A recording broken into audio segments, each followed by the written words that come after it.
Hello. Hello. How are you? This is Kristen. I'm the director of the Island Free Library. This is a program called Frankenstein Tea. It's a chance for you to sit back and have me read you a story. It's a little bit of a chance to check in with the Island Free Library and for us to check in with you. Nice to have you here. I have some tea today.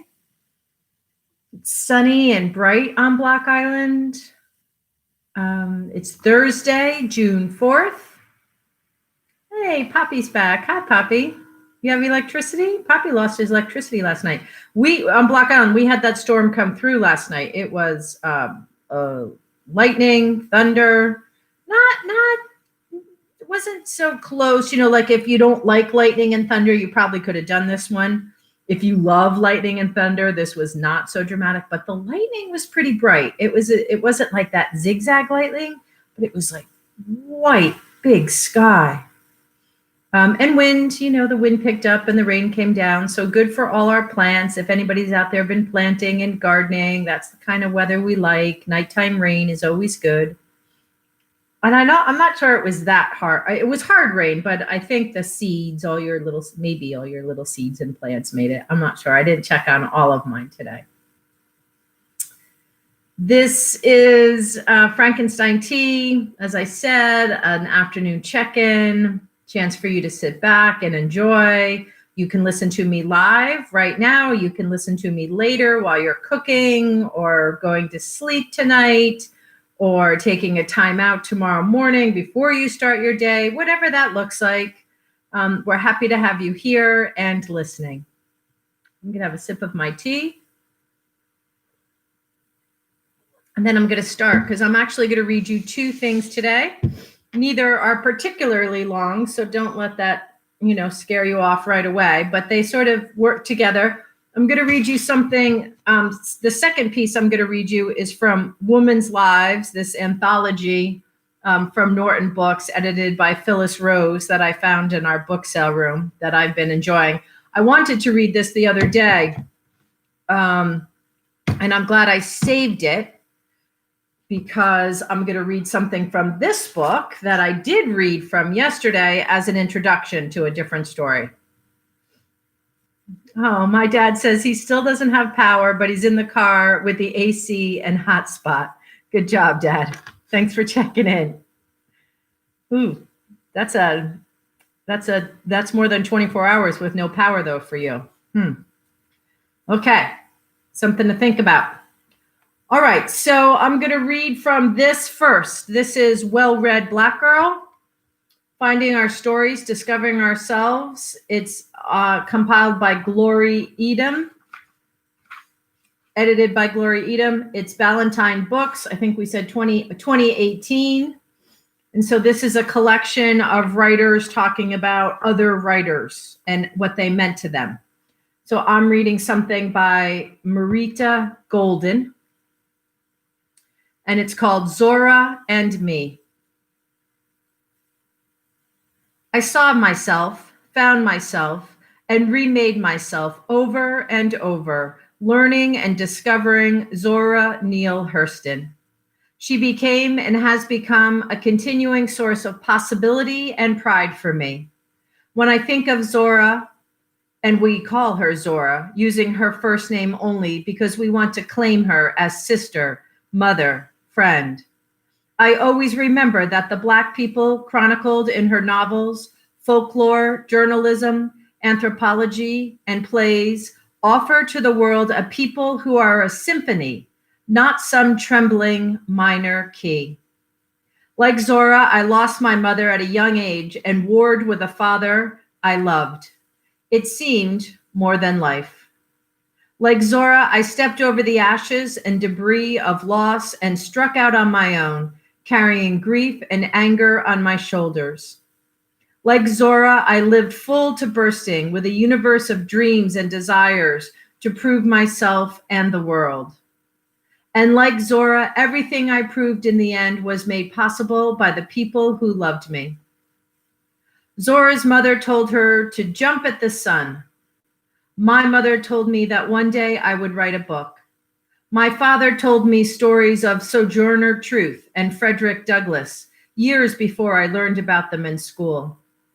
Zora's voracious appetite for life and experience rebuked with every barrier she stormed the idea that Black women were only or forever have to be the mules of the world.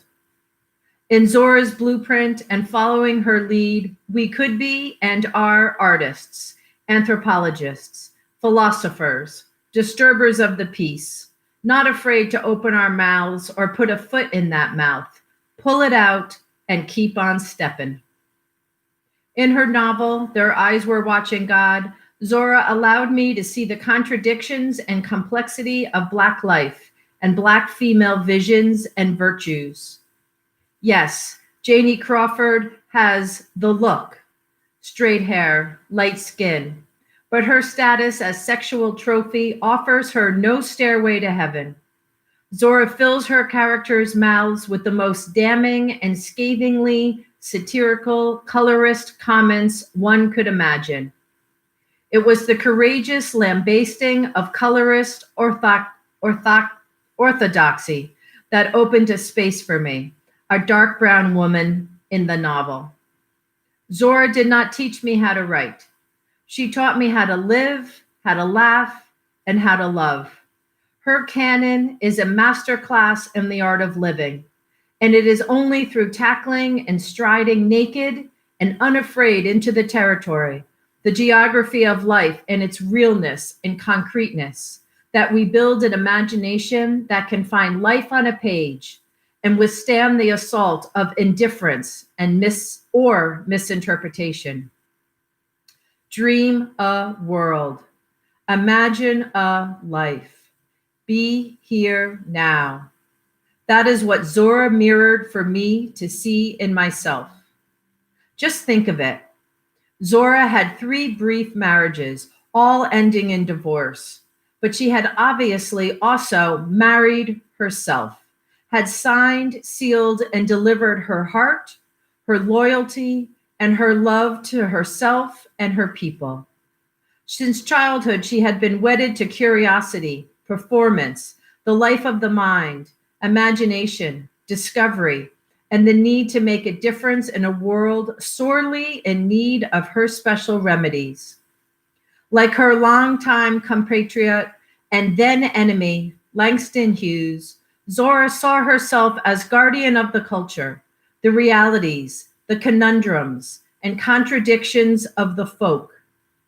For Hughes, the folk of Harlem comprised his congregation.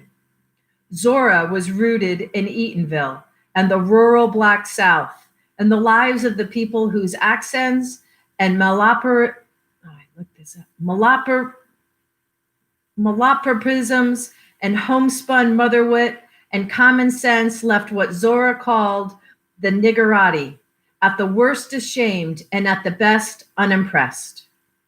Zora had not lived, had not researched, had not opened herself up until she had gotten down and dirty in a juke joint in Polk County, Florida, or lost herself and found her soul in a voodoo ritual in Haiti. I am sure the roots of the intense love and the intense anger Hurston and Hughes felt toward each other grew out of the recognition of how alike they were. Both had been orphaned in different ways, and each simply knocked on the door of the whole wide world and claimed everybody in that world as kin. In the 1930s and 1940s, against the backdrop of lynchings and segregation, Zora Neale Hurston proclaimed herself an artist, anthropologist, thinker, novelist, a kind of literary extreme adventurer. Her art was her life, and it made her life a decisive act of art. And unlike a child, her art never let her down, was always obedient, as long as she nurtured it and slammed the door in the face of despair. I remember reading that in the last days of his life, Richard Wright, under the surveillance of the French government and the Americans because of his anti-colonial writing, unable to join his wife and daughters in England, wrote over 4,000 haikus. Near the end of her life, Zora worked as a domestic, struggled to make ends meet, yet was nourished by ideas and inspiration for new works. Zora Neale Hurston was one of a legion of Black writers resurrected and reintroduced as a result of the cultural power shifts and changes wrought by the civil rights, Black power, and women's movements. Zora was gone, out of print for a while, but you can't keep a good woman down. And when her time had come, really come, because in her first debut she was ahead of her time, Zora was the drum majorette leading the parade of unleashed Black voices. How did I discover Zora? How did she become such an integral part of my creative life? I read Alice Walker's groundbreaking 1975 essay, In Search of Zora Neale Hurston, in which she claimed Zora, a fellow Southerner, as her literary ancestor. And as soon as Their Eyes Were Watching God was reprinted and available, I read it and discovered one of the most revolutionary, authentic, and lyrical voices I had ever encountered. I then read all the books she had written, then gushing into print, and read everything about her that I could find. Her life was as dramatic as the books she wrote, and in everything she wrote, she paid homage to the town, the people, and the family that gave her the stories she would relentlessly explore. Years later, a novelist and memoirist in my own right, I visited Turkey as a cultural ambassador for the State Department, where I lectured on American literature and African American writers in public venues, as well as in literature classes at the Istanbul University. I met with writers and intellectuals, many of whom had been arrested for their intent or impact of their works. Several of the professors who invited me to speak in their classes about African American literature had studied in the United States and there had been introduced to the work of Hurston. They returned to Turkey with worn but treasured copies of Their Eyes Were Watching God and introduced the book to their students, the majority of whom spoke and read English. In my lectures, when I referenced Zora, the students told me that they admired her writing, but they also valued the way that in Their Eyes Were Watching God, they felt seen and validated. In Zora's story of Black folk and Black life in a small Southern town, they saw and heard echoes and remnants of their own rural family and kin. Zora validated the intelligence and creativity of ordinary, easily overlooked and forgotten people, and this touched the students deeply. For them, Eatonville was Haining, or Atlantis, the Turkish villages that their parents spoke of, and where they visited grandparents. The significance of community, the power of the communal space, and enduring oppression with grace were themes that they told me coursed through their lives. I went to Turkey knowing what Zora meant to me. I returned aware that she belonged and spoke to the world. Just as Zora had followed me to Turkey, when I later created and co-founded an organization to foster community and enlarge opportunities for Black writers, I literally called forth her spirit and her name. The Zora Neale Hurston Richard Wright Foundation was purposely named for two brilliant Southern writers who, in the 1930s, publicly sparred with each other. Founded in 1990, in the midst of a bitter and very public literary battle of the sexes between Black male and Black female writers over feminism, imagery, and audience, I chose to name the Zora Neale Hurston Richard Wright Foundation after a male and a female Black writer, as a way of declaring a kind of literary truce. Both writers traveled all over the wide world and both found in their Southern experience a doorway into all the universal stories of oppressed people. Readers needed the anguished howl of Wright's men and the humor and resilience of Hurston's women to understand what Black people had lived through and known and become. I called on Zora's spirit of activism, her vision, and her race woman perspective in working to institutionalize the important cultural work of the foundation. Zora made me more than a novelist. She made me a woman of letters, writing fiction and nonfiction because I saw how she sprinted across the borders that supposedly sequestered these genres from each other. Zora wrote until she died, and her writing gave meaning and girth and depth to the life she lived. Not tragically colored, but magnificently human and brazen and wise and foolish, and made of some secret recipe the world had never known. I see Zora in myself because she knew I wanted to fly, so she showed me how to unfurl my wings.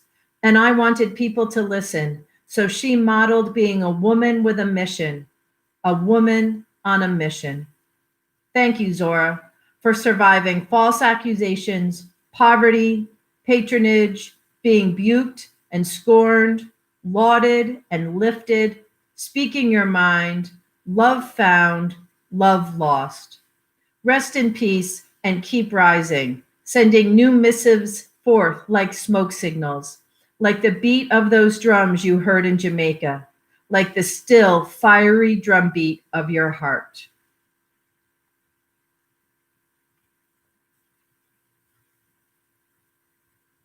That was Marita Golden.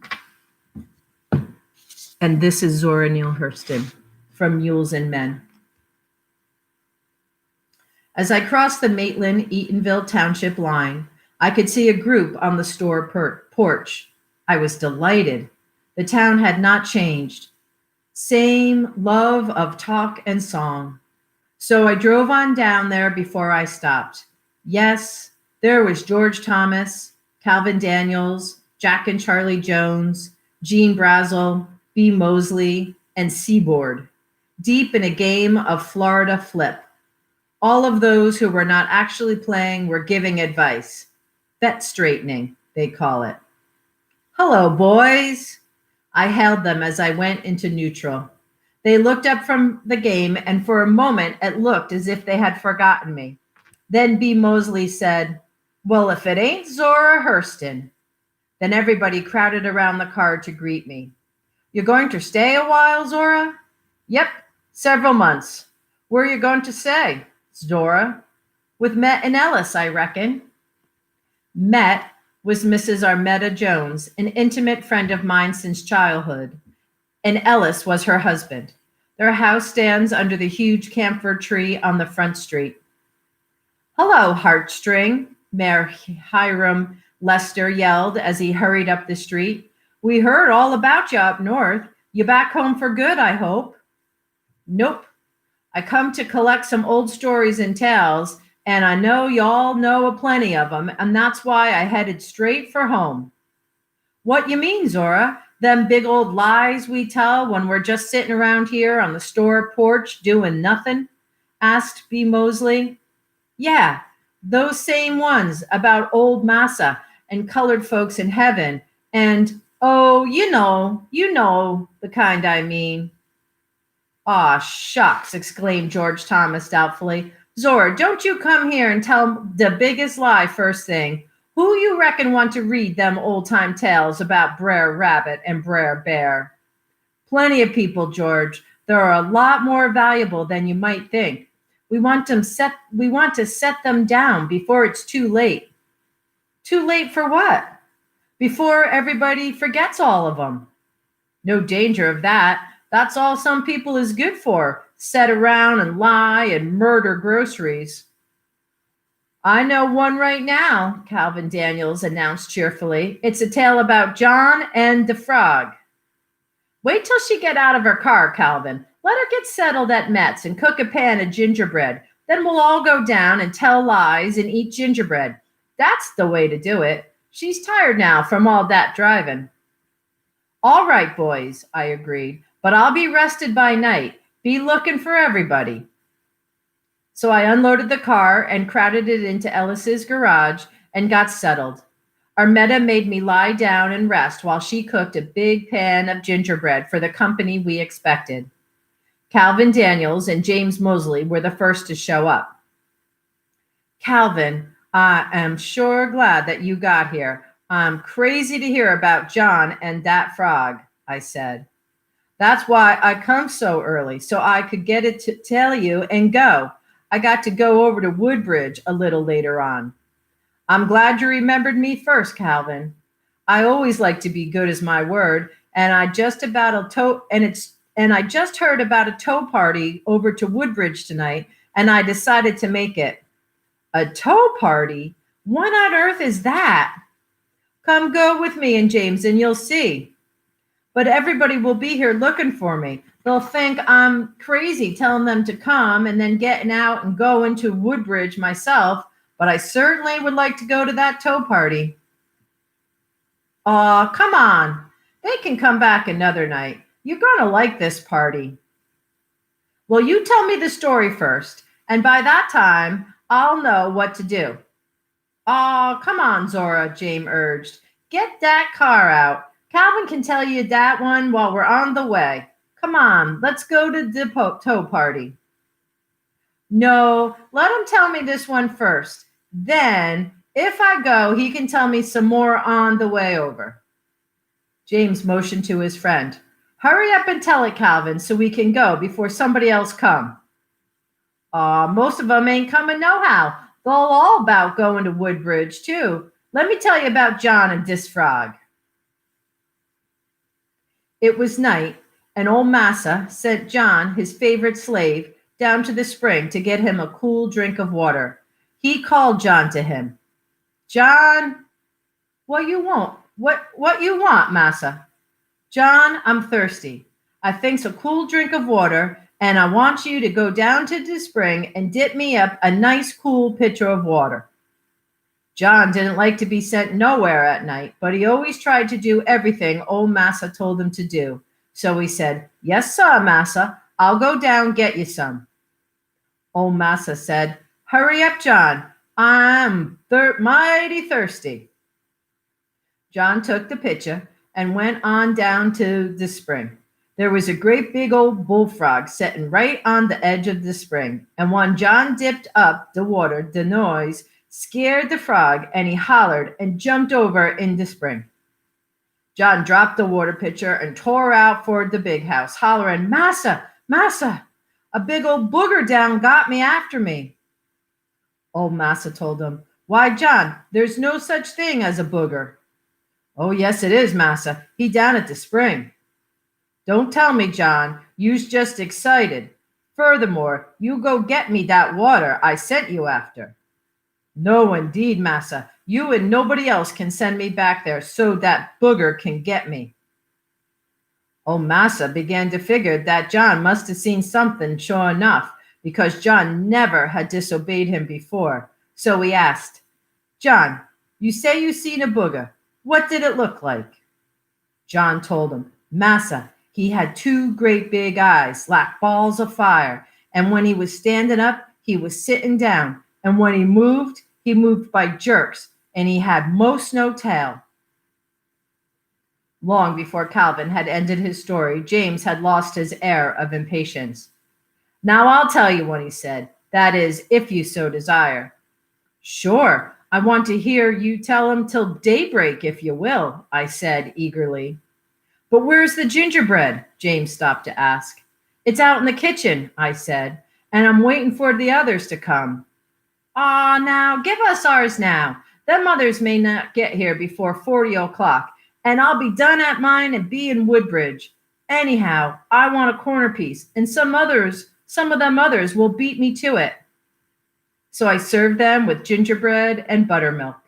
You sure going to Woodbridge with us after I get through telling this one, James said. Yeah, if the others don't show up by then, I conceded.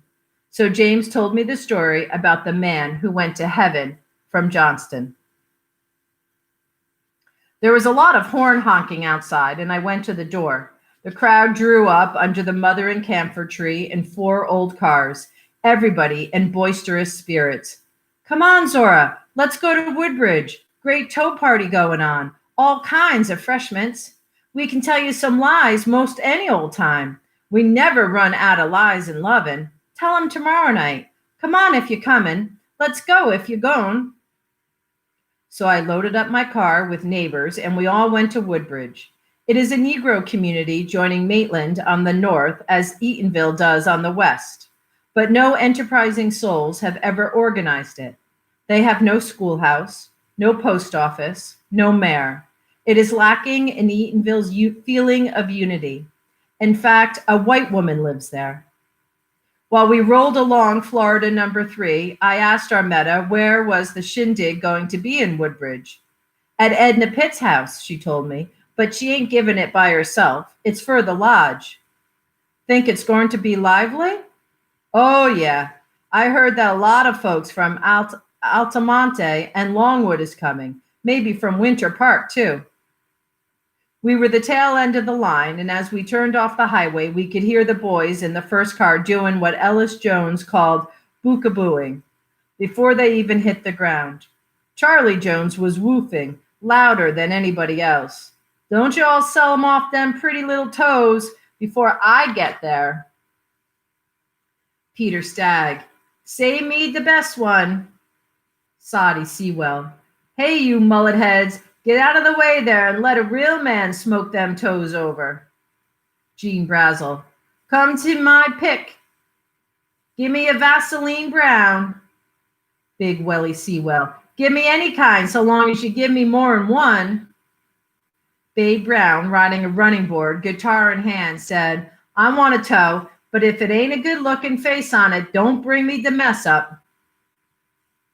When we got there, the party was young. The house was swept and garnished, the refreshments on display, several people sitting around, but the spot needed some social juices to mix the ingredients. In other words, they had the carcass of a party lying around up until the minute Eatonville burst in on it. Then it woke up. Y'all done sold off any toes yet? George Brown wanted to know. Willie Mae Clark gave him a certain look and asked him, what's that got to do with you, George Brown? And he shut up. Everybody knows that Willie Mae's got the business with George Brown. Nope, we ain't had enough crowd, but I reckon we can start now, Edna said. Edna and a sort of committee went inside and hung up a sheet across one end of the room. Then she came outside and called all of the young women inside. She had to coax and drag some of the girls. Aw, I'm shamefaced, some of them said. Nobody don't want to buy my old rusty toe.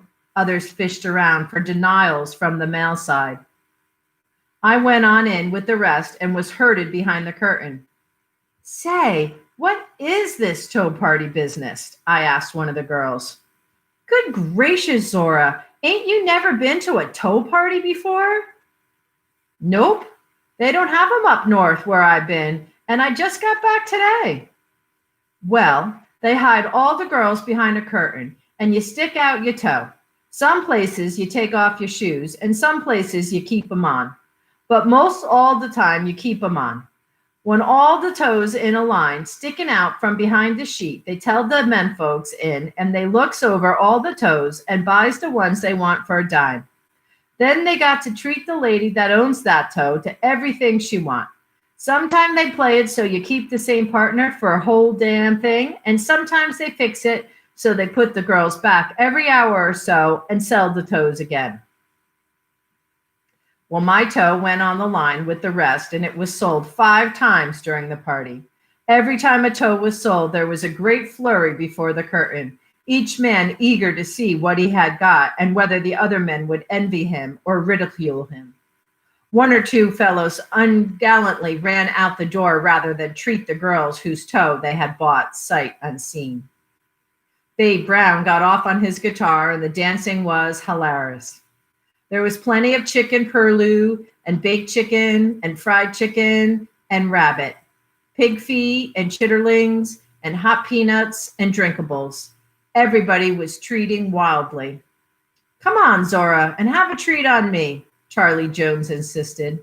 You done eat chicken ham and chicken bosom with every shag leg in Orange County but me.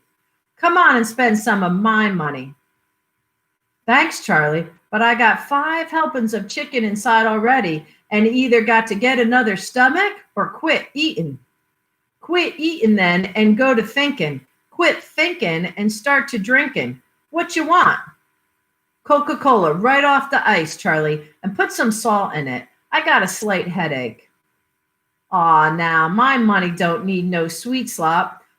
Choose some coon dick. What is coon dick? Aw, Zora, just something to make the drunk come. Made out of grapefruit juice, cornmeal mash, beef bones, and a few more things. Come on, let's get some together. It might make our love come down. As soon as we started over into the next yard where coon dick was to be had, Charlie yelled to the barkeep, "Hey, Seymour, fix up another quart of that low wine. Here come the boom." It was handed to us in a quart fruit jar, and we went outside to try it. The raw liquor, known locally as coon dick, was too much. The minute it touched my lips, the top of my head flew off. I spat it out and chose some peanuts. Big Willie Sewell said, "Come on, heartstring, and have some gospel bird on me. My money spends too." His Honor, Hiram Lester, the mayor, heard him and said, "There's no more chicken left, Willie. Why don't you offer her something she can get?" Well, there was chicken there when I passed the table a little while ago. Oh, so you offered her some chicken was? She can't eat that. What she want is some chicken is. Aw, shut up, Hiram. Come on, Zora. Let's go inside and make out we dancing. We went on inside, but it wasn't a party anymore. Just some people herded together. The high spirits were simmering down, and nobody had a dime left to cry, so the tow business suffered a slump. The heaped-up tables of refreshments had become shambles of chicken bones and empty platters anyway, so that there was no longer any point in getting your tow sold. So when Columbus Montgomery said, "Let's go to Eatonville," Soddy Sewell jumped up and grabbed his hat and said, "I heard you, buddy." Eatonville began to move back home right then. Nearly everybody was packed in one of the 5 cars when the delegation from Altamont arrived. Johnny Barton and Georgia Burke, everybody piled out. "Got your guitar with you, Johnny?" "Man, you know, I don't go nowhere unless I take my box with me," said Johnny in his starched blue shirt, collar pin with heart bangles hanging on each end, and his cream pants with the black stripe. "And what make it so cool? I don't go nowhere unless I play it. And when you get to Strowan, yeah, mess, and Georgie gets to sing in her alto, man, it's hot as 7 hells. Man, played that Palm Beach." Bay Brown took the guitar, and Johnny Barton grabbed the piano stool. He sung, Georgia Burke and George Thomas singing about Polk County where the water tastes like wine. Tears come running down. At about the 37th verse, something about, "I'd rather be in Tampa with the whippoorwill. Rather be in Tampa with the whippoorwill than to be round here, honey, with a $100 bill." I staggered deeply forth to the little Chevrolet for Eatonville. The car was overflowing with passengers, but I was so dull from lack of sleep that I didn't know who they were. All I knew is they belonged in Eatonville. Somebody was woofing in my car about love, and I asked him about his buddy. "I don't know why now," he said. "I ain't got no buddy. They killed my buddy so they could raise me, just so I be your man, and don't want no damn buddy. I hope they kill every man that ever cried, titty mama. Let me be your kid." Some voice from somewhere else in the car commented, "You sure loud is going to have a lot of hindrance." Then somehow I got home and to bed, and Armetta and Georgia syrups and waffles for breakfast.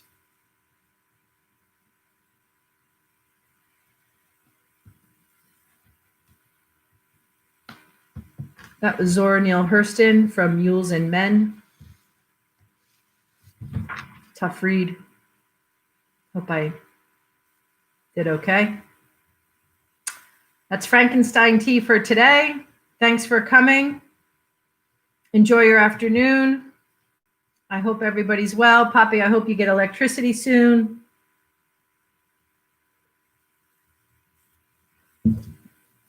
I'll see you tomorrow at 3 o'clock, everyone. Bye.